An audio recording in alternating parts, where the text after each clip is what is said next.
The future of Warzone is uncertain, with many players questioning its longevity. Now, we've all said in the past that we're done buying Call of Duty titles, but some way, somehow, we still end up coming back to Call of Duty. But my question now to you guys is, are we really done? In today's video, we're going to take a deep dive into the history of Call of Duty and exactly how a game that used to be loved by so many is now one of the most hated franchises. Now, if you're new to the channel, I'm not going to beg you guys for subscribers or likes, but if you do find yourself watching this video and enjoying this video, it's free and you always can unsub later, and it helps me a great deal. Also, the gameplay in the back is a ranked Warzone game in Modern Warfare 3 before everything went south, but some could even say Call of Duty's been dying before this. We're gonna start off by talking about Call of Duty Modern Warfare 2019. Now, in my opinion, a lot of people will say that this game is what started it all. Now, if you were anything like me, when that game dropped, we were all ecstatic about playing it. Visually, this game looked amazing for its time, and a lot of us got promised a polished and damn near perfect Call of Duty experience. But if you were like me and you decided to hop in a multiplayer game in 2019, oh my God. It was almost like all of us needed to hop in boot camp before anything, because God, that shit was crazy. I'm not saying that I'm ass in Call of Duty, I'm not saying I'm the best, but that shit was crazy. And what really made the experience terrible wasn't the fact that there were so many sweats on the game. I was not having any trouble dealing with sweats in 2019, but the camping, if you remember how bad the camping was in 2019, I'm gonna show you guys a clip just so you guys can remember how terrible this shit was.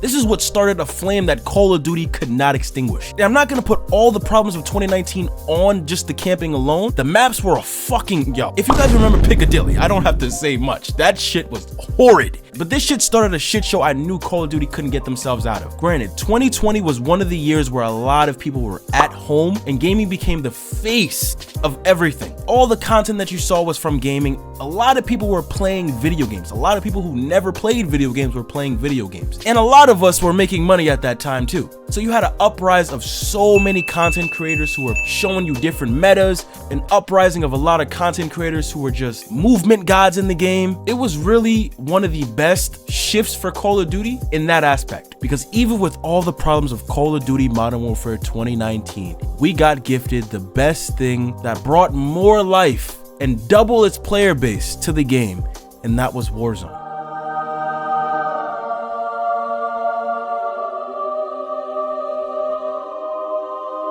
Now, if you guys remember how it felt to drop in on Verdansk or to see Rebirth Island for the first time, I'm not talking about the 5 or 6 remakes that they fucking made in the game. I'm talking about day one Rebirth, before Control Center was even a thing. That is one of the experiences that I tell people to this day that they don't understand. It's almost like dropping in Fortnite Season 0 before anything was even a thing. Before people knew how to build, before people knew how to do anything. That was a time to be alive, and that was the greatest thing Call of Duty has ever done. Some could argue that Warzone is what killed the game, but in my opinion, I think Warzone is what made the game worth taking an interest into. Because let's be honest, 2019 multiplayer in itself was not going to stay alive months after the release because of how bad of an experience people were having. The amount of clips I was seeing on my TikTok and my Twitter at the time of just people sitting in buildings, barricades up, not moving their thumbs at all, just looking at one angle and hoping that some miserable fuck like me would walk in a building and get killed. This is when doors got introduced, so it was even worse with people just sitting with shotguns and claymores, but we're not even going to talk about that. Warzone is what really brought life into that game. But from all the time that I've played multiplayer and Warzone in 2019, I could fully say that movement, the guns, the camo grind is what kept a lot of people playing that game. Now, with Warzone being a thing that a lot of people loved and was new to everybody, came with a lot of problems in itself, but introduced us to a new side of gaming we've never seen before, especially from Call of Duty. Things like movement got introduced, even the integration of Cold War and Vanguard, and how every 2 weeks there was a new meta with new broken shit in the game.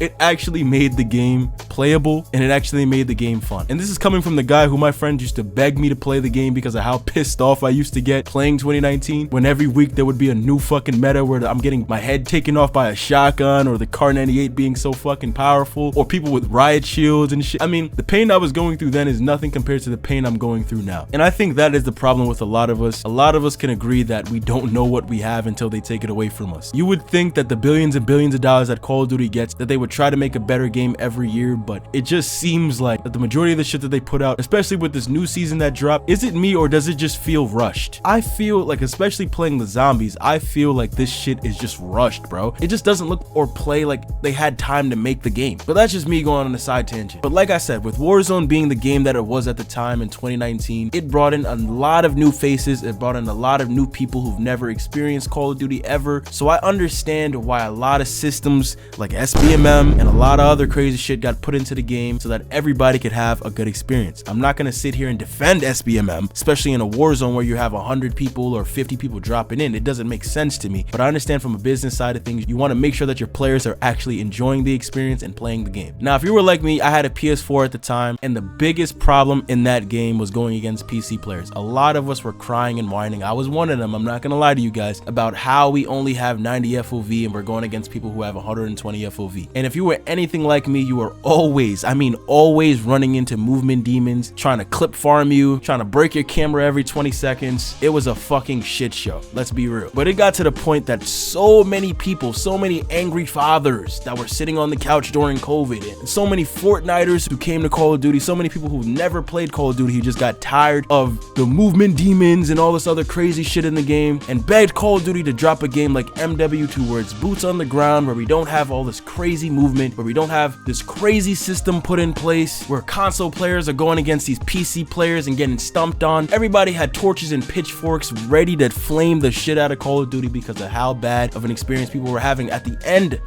of 2019's cycle. But a lot of people forget about how amazing the game felt when it first came out, and a lot of people are now looking back at that and regretting even getting mad at Call of Duty in the first place, because after MW2 dropped, it just had so many people frustrated. So many of us got a reality check like, look, we hated on something for so long, we hated on something so much, and what did Call of Duty do? Like the angry parents I feel like they are, they took everything away from us and said, hey, here's boots on the ground, we're gonna drop a bunch of new guns and this confusing ass UI so that you don't know what the fuck is actually happening. We're gonna make you tune every fucking gun to make it do something. Y'all remember how terrible MW2 tune sessions were? Like, you're just in a lobby with all your friends and you're looking on TikTok for the best tune. Like, you gotta tune this gun and make sure that the velocity on this shit hits a little bit better and the recoil on, oh my god, that was a terrible fucking thing. But a lot of the angry dads that hated movement and hated all these clip farming TikTokers and stuff were getting the game of their dreams. They were getting the game that they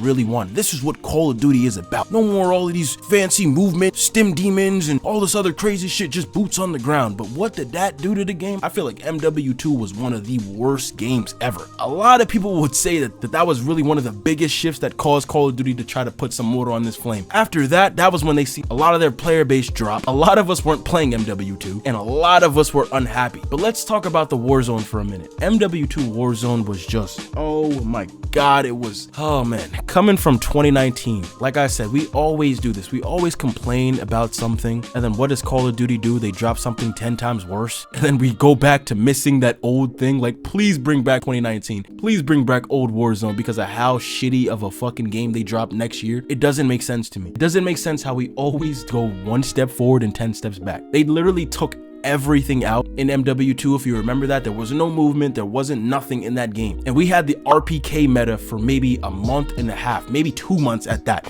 if y'all remember. That shit was fucking horrible, and if you're anything like me, you wanted to put a 12 gauge to your head because it was just that bad, man. But what I started to see a lot in MW2, we all knew how bad stacking was in 2019, but it got so much worse in MW2. That's when you started to see a lot of people holding hands because they were so terrified of what happened last year to them, with how one guy could take out a squad of 4. Call of Duty was not having that shit anymore. In MW2, you couldn't do none of that shit. You had to hold your boyfriend's hand the entire fucking time you're playing Warzone, because if you get shot, there's no way to get out of that shit. Not only did the stacking increase, but the camping increased as well. I mean, like, it's only granted, it's Call of Duty, you're gonna run into campers, but this shit had me not wanting to play the game at all. Literally deleting the game and then coming back maybe 2 weeks later to then get camped on again and then delete the game again. Like, it was that fucking bad. But I guess that's just Call of Duty now. People are gonna find the fucking darkest corner and have a meta gun and sit there all game. That's just Call of Duty, I guess, now, right? But even with all the problems in MW2, right,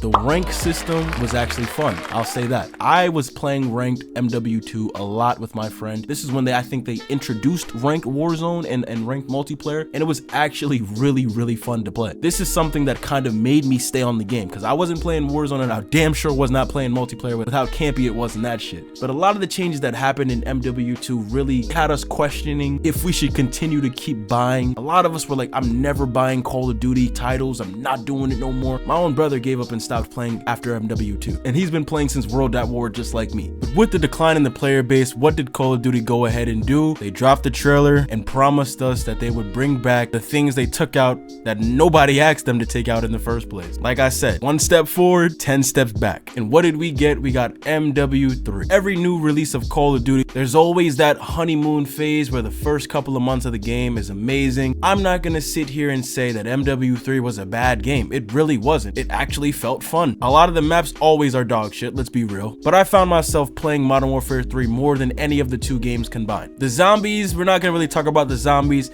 The campaign, we're not even gonna talk about how fucking open world the campaign was at the time. We're not even gonna mention that shit. But we are gonna talk about the Warzone for a minute. MW3 Warzone was the first time that I've seen in a long time Call of Duty actually listened to its player base for the first couple of months of the game, I'll say that. And a lot of us, I could say, enjoyed MW3 Warzone than any other Warzone now. If you played 2019, you might put 2019 right above MW3, but even so, we got a really good Warzone. Now, if you've seen my videos, you know I rage a lot in Warzone. Granted, when MW3 dropped, the stacking in Warzone was at its all-time high, the camping was at its all-time high. A lot of the problems that I felt in all of the Warzones just felt like it just ramped up. But with every Warzone that Call of Duty drops comes an experience that a lot of us take for granted, and I'll be the first one to say that. I don't want to continue rambling or ranting about this shit, but a lot of us can look back at Call of Duty and say the same thing, and we all can agree and say that we didn't know what we had until they took it away from us. My biggest thing from this entire video that I want to get across is that I think the solution that Call of Duty needs to start understanding is that dropping a title every single year is what's killing the game. A lot of you would say that Call of Duty is already dead, but I'm telling you this right now, if they take Warzone and leave it the way it is and just continue to keep updating it, that it could really solve a lot of the problems that a lot of Warzone players face. Stop dropping a new Warzone every year, stop dropping a new game every single year, and just make updates on the game that we currently have. Look at a game like Fortnite that's been out for forever, but has yet to die. Why? Because what they keep doing, they keep implementing new ideas and new strategies to keep their player base happy. Instead of scrapping everything every year and starting new, take what you have and build upon it. I'm gonna leave you guys with this question. Just imagine if Warzone 2019 never got deleted, the servers never got pulled, and we got to keep on to that game and had developers that updated the game every week with new guns, new ideas. Imagine how different Warzone would be right now. Imagine if we got that same Warzone 1 engine with all the maps, all the ideas, all the new guns. Just imagine how different Warzone would feel right now. If you guys enjoy these type of videos where I just ramble about certain shit and I just give you guys my raw opinion about how I feel about Call of Duty, do me a favor and leave a like and subscribe to the channel if you guys are new. But other than that, I'm not gonna hold you guys for too long. It's your boy, still the same Lou, and I'll catch you guys in the next one. Peace.